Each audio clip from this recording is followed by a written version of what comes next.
Hey everyone, welcome to the Anointed Prodigals Podcast. Minister Kanisha Lynette here. As you can see, based on the title, I'm doing a different type of episode today, and then I'll go ahead and get back into the devotional series. Thank you, as always, for my day ones that have been part of this podcast journey with me. For those of you who are new, we are in the middle of the Book of Mark series devotional, so make sure to just go ahead and check it out so you will be caught up for next week's devotional. And basically, it's what it is, devotionals, but it's really just personal devotional entries led by the Holy Spirit that I'm basically revealing to everyone. So make sure to follow along with each chapter we're in. I believe next week's chapter is going to be chapter 12. So go ahead and start checking it out so you're caught up, as well as the devotionals should already be recorded as well, posted on the podcast.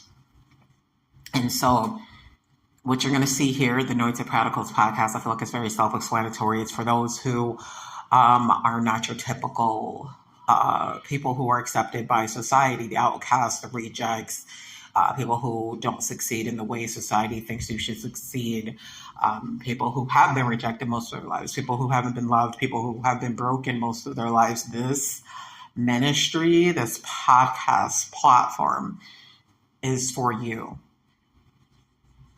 And as I've stated before, every time I am active, and this is what happens, every time you are active in your calling, and that's, if anything, Satan's helping the cause. Every time I keep questioning what I'm supposed to do, he shows up when I'm active and doing what I'm really supposed to be doing. When I keep questioning it over and over again, he keeps showing up over and again every time I am active. So, that's my answer. But because I still operate in that broken part of me, I continue making that same mistake, running into that same wall, continue asking the same questions, even though so much time has passed. And that's what this episode is going to be about. It's called Anointed Prodigal. And I also have a book that digs deeper into my story. So make sure to check it out on the website. It is on Amazon as well. It talks about who I am and the person behind S.Q.S, which is a marketplace ministry. Everything is connected here. And the point of S.Q.S is helping those like myself who have always been rejected, whoever has been the prodigal, the sheep, the black sheep, someone who just was never accepted, never felt like they did anything really with their lives, always was overlooked and taken advantage of and not loved. The list goes on. This, not podcast, but this ministry is for you. It's called S.Q.S, a marketplace ministry that's all about mentoring and advocacy and ministry, educating, equip, and operate. So for more information about S.Q.S, check out the website at sqs.community.com. So I'm going to dive right into it. I got lucky here. My little one is still knocked out right now, asleep. So I want to hurry up and sneak in an episode. But as you can tell by the tone of my voice, I've been having a hard season right here, and definitely a hard past week. My issue is things keep coming up, and that's Satan as well. It can also be God who's trying to reveal things that still need to be killed within me. So at times I do think it's that. Other times I think it's just Satan trying to get me back to where I was, because he knows where I'm going to go, even though I don't believe that. And what people need to understand, for those of you who are listening, Satan knows and God knows what's going to happen to us. They know the beginning, the middle, and the end. We don't. And so we're the ones who have no idea. And we are sometimes getting led, and we detour, and we do all of the above.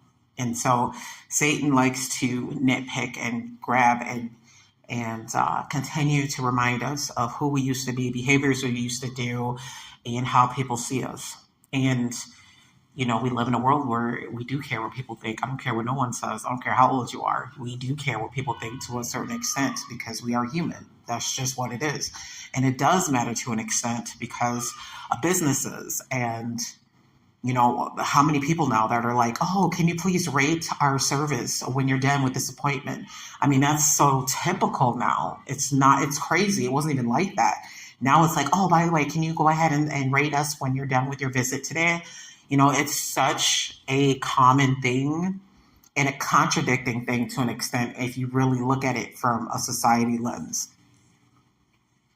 And so that's a whole nother story. But the point is, my job, my purpose, my calling, my assignment is helping people like myself who, regardless of the title, things you've accomplished in life, things you've done, the person you have become, despite all the things you've been through, God will still use you. God will still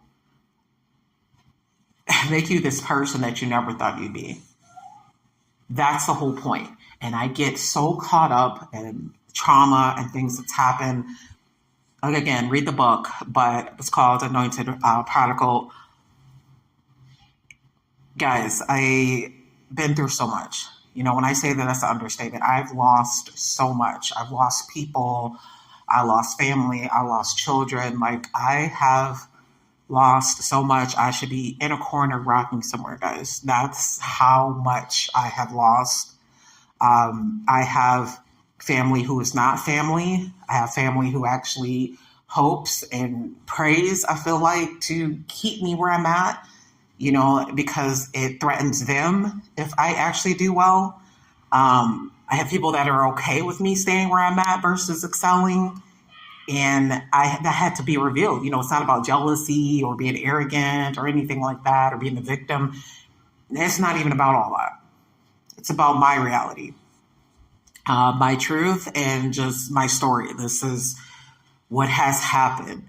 And as an addict, it is very triggering, but I can prayerfully and thankfully feel like I'm just thanking God because it's God's glory, honestly, that I have been sober for 3 years now. And that may not be much for some people, but the fact that I haven't drank anything, no addictive behaviors, smoked anything, like, especially the times we're in right now, especially having to deal with the stuff that I never dealt with. I feel like that's all God right there, because it is harder now than it has ever been, and it's going to continue to get hard. And so I feel like God keeps reminding me, like, yes, this hurts, this stings, and these are the things that you need to go through. You need to actually feel it. You need to go through the emotion, the pain, the part I keep getting stuck at. And I apologize for the emotions because, like I said, this is going to be raw.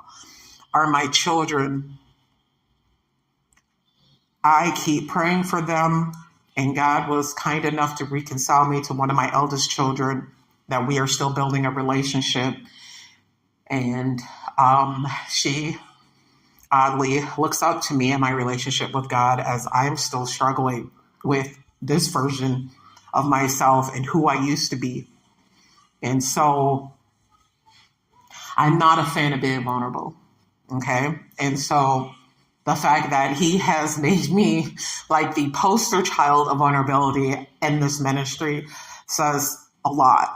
The things you say you'll never do, the things you say you're not, God's going to shut that down and get you to that and then get you at the other end of it. And like I've stated so many times before, I'm the messy middle, okay? I've done so much. I've accomplished a lot that I forget that I've done. You know what I'm saying? Like, that's what people don't understand. You can do a lot of things and still just feel this heaviness and this weight and feel like you've done nothing. Just like you see a lot of people, a lot of celebrities taking their lives because you can have everything that you've ever wanted. But if you are operating in this broken, just unloved, rejected soul, it doesn't mean anything. It doesn't do anything. Like, you're just doing temporary band-aids, basically. That's what you're doing to wounds that continue to bleed. And God is the only one that can heal, that can heal that wound. He's the only one. You can do everything: sex, drugs, relationships. Okay? You can do it all. And it will not ever fulfill you. It's God. God is the only one. And surprised I didn't just full blown out cry there, but honestly, I just got done crying this morning. So I was hoping this wasn't going to be just a whole bunch of me crying and sobbing. I wanted the message, whatever that is, because I'm just being led here. This is not scripted. Whatever message that I need to reveal in this podcast, that was the point. I don't want to make it about me and what is happening in my life,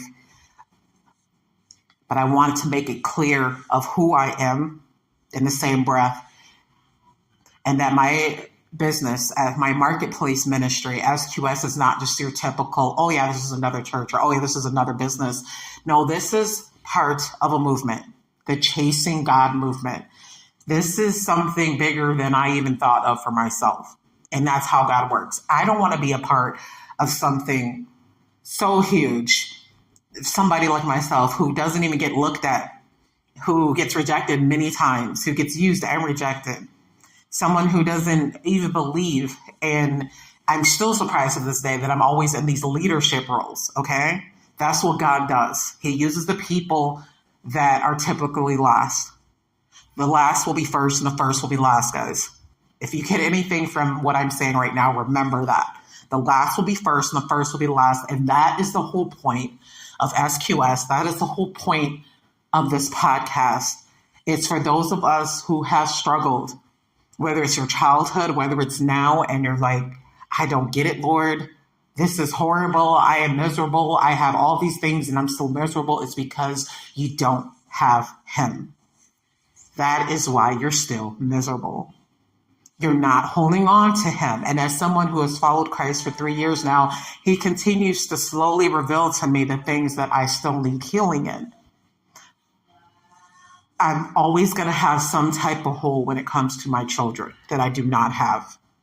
The children I am raising, my 3 boys, will never replace the children that I no longer have.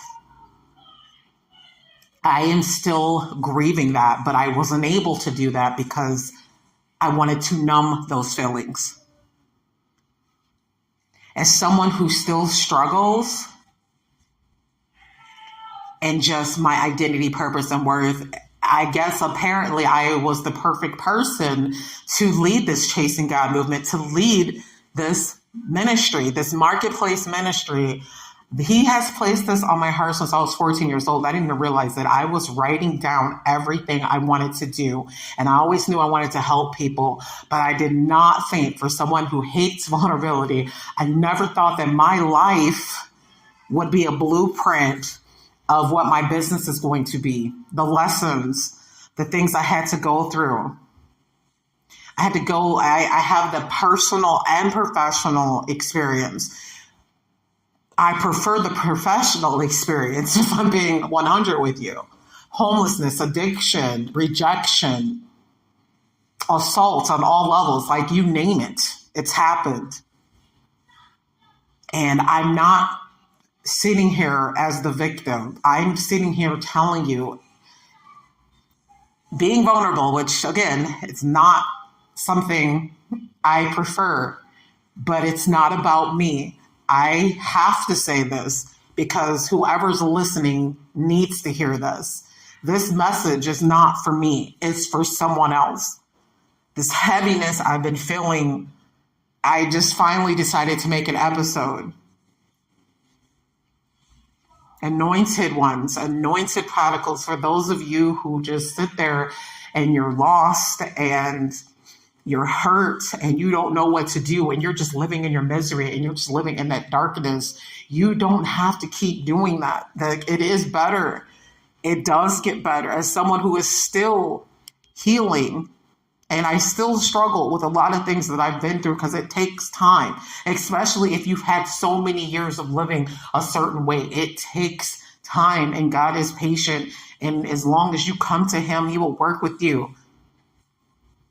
He will work with you and he will reveal things to you and he will start the healing process, because you can't do anything if you're not willing to figure out what the root is. And if you're not willing to heal, then you're going to stay on this cycle. So that is what S.Q.S is about. That is what the Anointed Prodigal Podcast is about. It's all the same message. Getting the people, helping the people, obtaining the people who are the prodigals, the outcasts, the lost, the unloved, the rejected. I mean, the black sheep. I can keep going. This is for you. This is for us, okay? I'm not even going to say you. This is for us, okay? Regardless, I know I'm about to be 40 years old next year, guys, early next year. Regardless of everything I have accomplished and I've done in my life, despite all the things I've been through, I still feel like that broken child that never got the love and the attention and the respect. I still operate as that broken child. And people call it humble, but I still am walking in that broken child. And people don't get it. Like, I literally was like, wow, I'm about to be 40. When did that happen? I honestly been walking around not realizing that how fast time is going by, how much I've missed. Me having in my head, okay, I'm going to do this so I can get my kids. It never happened. Me doing my podcast and doing this calling is actually, it was a door that opened my reconciliation with my second eldest child. That was the door. I didn't realize she was listening this whole time. And that wasn't the point. I just felt in my spirit that I was supposed to do this. I'm supposed to be active because there's a lot more people like me who are just okay and they're settling when they're supposed to do much more, and someone else is going to be blessed by what they're doing. So it is a cycle and a trickle effect, a domino effect. What we do when we're obedient is going to be a blessing for someone else. The things we have to go through is going to be a blueprint and a life jacket preserver for someone that needs that's been through it. It's going through what we're going through right now, that doesn't have anybody else that can relate to them. So they're just feeling isolated and alone, and they just feel like there's nothing else to do but to get out of here. And believe me, as someone who has always struggled with suicidal ideation, I get it. And that's why I've always struggled with this role. That's why I've always been back and forth, because it's like, God, who am I? Okay, to be a minister, to be a leader, when I struggle with the same things that these clients are struggling with. Who am I to tell them anything when I still struggle and I still believe the things that people have told me my whole life? And I'm living those things that they said that I will never do. I'm doing it. I am playing out exactly what they've told me since I was a kid. And I refuse to continue to do that, because that is why I've been miserable. Because the choices I've made, because who I thought I was based on what I was told I was. The script in my head played a huge part. And people don't get that. It doesn't matter how old you are or how long it's been. That script in your head, in your soul, that is what's going to dictate what happens moving forward. And people don't understand that. It doesn't matter how old you are. Some people never deal with it and they drink themselves to death or other things, and it's too hard and they just take themselves out of everything. But the real warriors are the ones that keep going and go to God, and they're going to keep fighting every day, even if it takes all of their strength and all of what they have in them. Those are the real warriors. Those are the people with the true strength, regardless of what community you're a part of, whether you're recovery, mental health, it doesn't matter. LGBTQIA plus community, it does not matter. All are welcome in what I'm a part of here. We are all rejected, unloved, and compared to what God can do for us. Now more than ever, especially the things that are happening right now more than ever is the time to run to God. Not walk, but run to God and ask him to heal you. And what are you supposed to do? Don't be surprised, because he will probably accelerate it. That's what he did with me. He's been telling me I'm supposed to be in the ministry. He's been told me about what I'm doing right now. And I kept dragging my feet. But as soon as I said, help me, Lord, I am ready, he accelerated it like no other. And now I still sit here at times and I'm like, am I really supposed to do this? Even with everyone that has come to me and told me how I made a positive impact in their life by my story, by the things I still carry that I should no longer be carrying. But I do, because I'm still operating as that broken girl, that broken person that never got the things you're supposed to get to grow up to be that confident and loving and just beautiful person that we were supposed to be before the world and the people in this world tainted us. So now it is our job to take back the power that we gave to these people, and we're going to lay everything to God's feet, and we are going to let him transform us through the Holy Spirit, because now is the time, not in a year from now, not 20 years from now, not 10 years from now. Now is the time. Now is the time to be in our true identities, our true purpose and calling, and to operate until the day Christ returns or we take our last breath, whichever comes first. Now is the time. And I know it's a hard pill to swallow, and I know it's intimidating, but we have to. If not now, is this how you want to continue to live your life until you take your last breath? Until Christ returns? Because it's not going to be a party in hell like everybody thinks it's going to be. It is not. And I'm not trying to do scare tactics or threaten people. I'm just reiterating that it is not. And I'm sure you heard this. It's not a party in hell. A lot of you have given up and said, oh, well, I'm going to party like everybody else in hell. Boo-boo, it's going to be less. It's not even going to be a fraction of a party once you go. If you just give up and decide you don't want God in your life, that's fine. But he don't bring people to hell. We choose to go by our choices and our decision to not hold on to Christ and not even have him in our lives. We're deciding at that point, when we want to live our own lives separate from him, that we're going to go.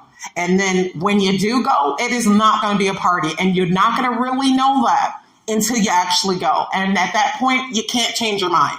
That's why there's so many of us trying to tell you that it is not. That's Satan. He's trying to get that in your head. It's going to be some type of party. It's not. You're going to be in misery. Like, you think this is misery? It's going to be 20 times worse. Because it wasn't made for us. It was made for Satan and his minions. That is what hell was made for and created for, not for us. And that's why he is taking his time and he is having patience.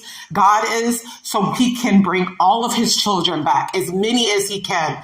And he's bringing people like me and everybody else that have been on the other side of this, that have been living in the dark, that's been comfortable living in the dark, that doesn't like to be out of our comfort zone. He's bringing even us to get your attention, to let you know that we've been there. We're going through what you're going through. And we're still, a lot of us we're still hurt. We're still healing. But it's not about us. He's still using us. Your calling, your purpose, your identity, it is connected to someone else's calling and their purpose and their identity. That is the motivation we all need to have, because it's not about us.